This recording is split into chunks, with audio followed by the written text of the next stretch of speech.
You may want to know what was the Push of Pikes. The Push of Pikes was a type of melee that happened during the battles in the age of pike and shot. We are talking about the 16th and 17th century.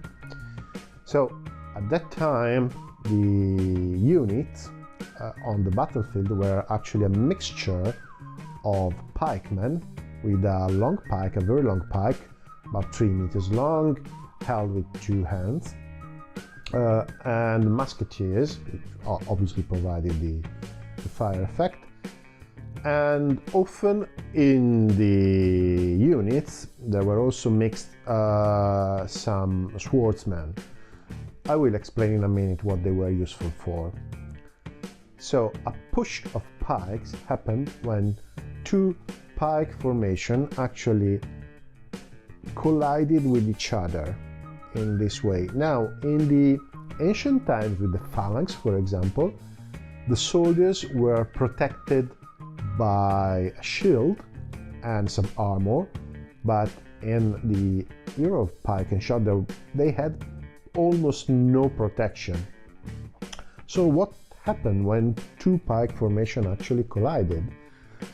It was a deadly affair, a really deadly affair, because with no protection, the first 2 lines went down immediately, the second line went down immediately as well, and then there started to be enough corpses between the 2 formations that the slaughter was actually stopping, and at that point the swordsmen actually became useful. They could actually try to chop down the enemy pikes and try to open some gaps in the formation where they could penetrate and try to break and root the enemy formation.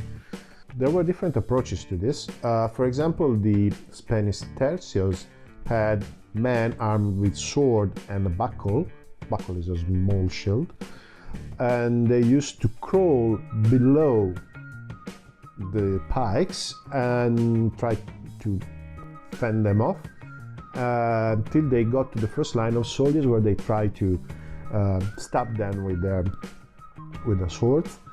The German mercenaries, the famous Landsknecht, used to use a different approach. They had men armed with very long swords that could be handled only with 2 hands, and they were long enough and heavy enough to chop down the heads of the pikes and keep chopping until they got close to the actual pikemen and tried to.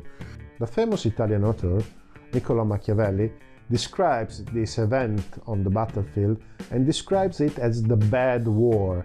That is, it was something that it had better not to happen on the battlefield, because it was terribly bloody and deadly for the 2 units involved, and even the winning unit probably would have suffered so many losses that the victory would be, well, a bitter one.